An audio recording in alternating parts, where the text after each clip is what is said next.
Imagine um paraíso tropical, um lugar de alegria, onde o preconceito não tem espaço, todas as culturas são apreciadas e todas as raças vivem em harmonia. Se você acha que essa utopia existiu, então provavelmente você viveu no Brasil do século XX, o país da democracia racial. Coleção Antirracista, Episódio 1, o mito da democracia racial. Poucos países passaram por um processo de miscigenação tão intensa como o Brasil.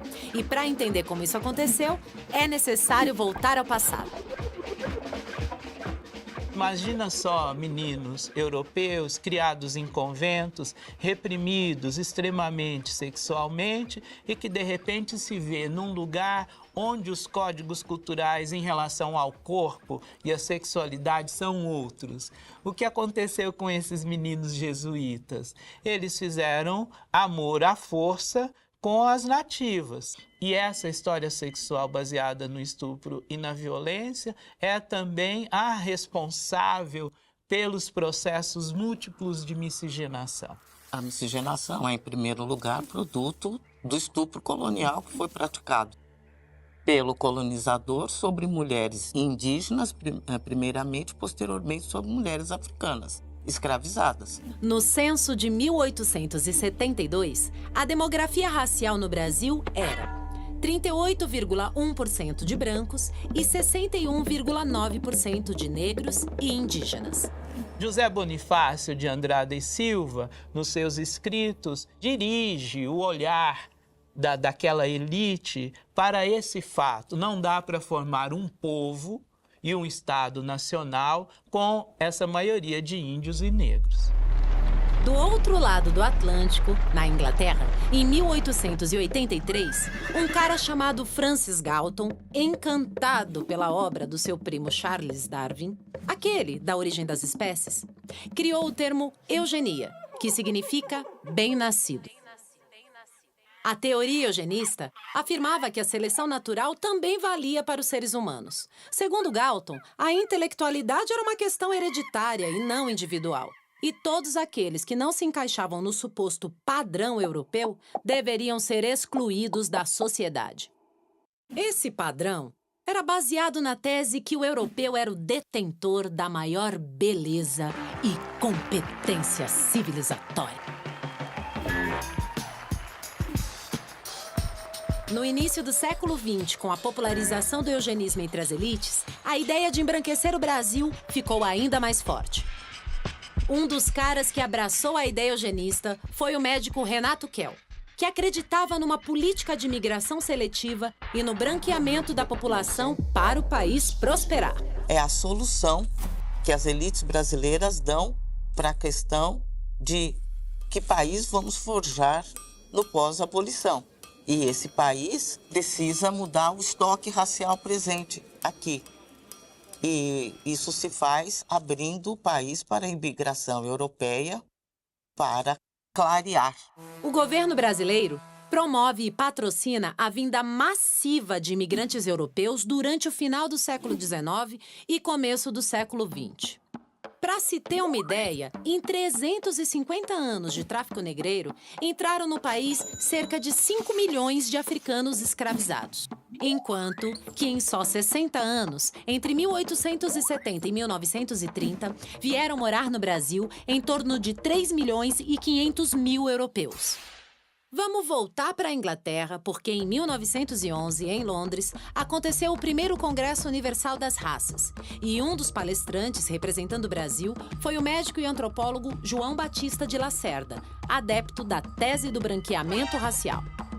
E o Dr. Lacerda discursou no Congresso afirmando que a população mista do Brasil deverá ter, no intervalo de um século, um aspecto bem diferente do atual.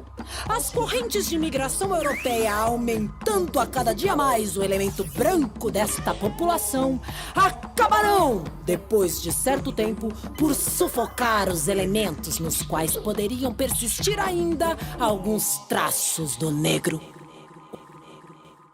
Um dos maiores símbolos deste período é a pintura A Redenção de Can, do pintor eugenista espanhol Modesto Brocos, feita em 1895.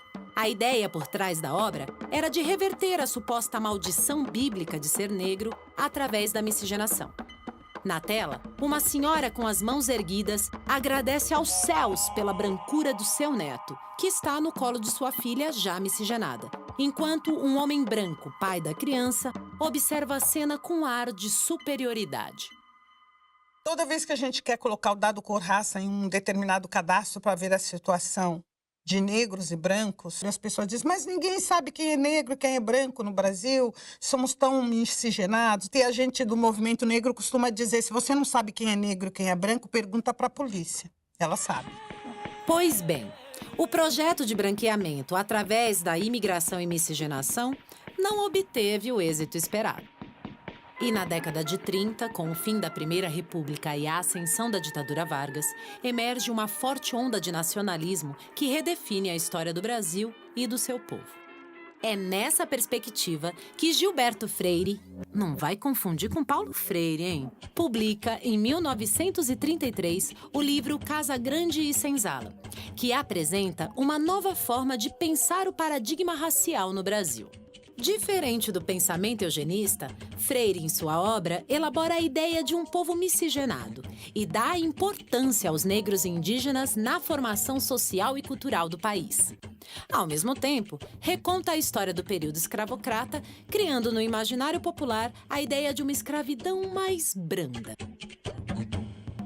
O livro de Freire, a suposta harmonia entre senhores e escravizados e a tendência de comparar as relações raciais do Brasil com a dos Estados Unidos, onde existia segregação racial, são alguns dos fatores que criam a ilusão de um país não racista. E assim, o Brasil entra na era da democracia racial. É sofisticado e perverso essa forma de racismo, porque produz uma consciência distorcida para todos os envolvidos nas relações raciais. Ela é uma construção social que visa colocar um grupo, que é o grupo branco, em lugares de poder, manter esses lugares e manter os negros, objetiva e subjetivamente, em lugares de subalternidade. A ideia de um país onde todas as raças viviam em harmonia foi amplamente difundida pelo Estado brasileiro, encantando estrangeiros que viam no Brasil um modelo de nação. Como podemos ver nesse registro dos anos 30 do filme americano Rio de Janeiro, City of Splendor. As in most countries of South America, the color of one's skin does not always determine one's social standing. As a matter of fact, the racial color line seems to be so thinly drawn that it has become a haven of toleration for all races. Além de invisibilizar as questões raciais, a falsa democracia racial gerou dificuldades no processo de construção da identidade do negro, como mostrou o censo de 1976, em que foram coletadas 136 cores diferentes autodeclaradas pela população. Entre preto e negro, apareciam pessoas que se autodeclaravam como mulato claro, araçuaba roxo, Pelé, entre outros. Como é que acontece, de mudar de democracia racial para mito da democracia racial? Tem o projeto Unesco, que acontece no Brasil, e há uma tentativa de explicar por que moraríamos num país com harmonia racial. Outros pesquisadores vão pesquisar no Brasil inteiro como é que acontecem as relações raciais. Nenhum pesquisador conseguiu falar que existia harmonia racial no país. E aí o Florestan Fernandes cunha o termo mito da democracia racial. Durante o século XX, o mito da democracia racial serviu para falsear o abismo social entre brancos e negros. Somente agora, nas 2 últimas décadas, através de políticas reparatórias de ações afirmativas, uma demanda histórica do movimento negro, as desigualdades sociais começaram a ser amenizadas. Mas estamos ainda longe da solução do problema, que persiste desde a construção do Brasil como nação.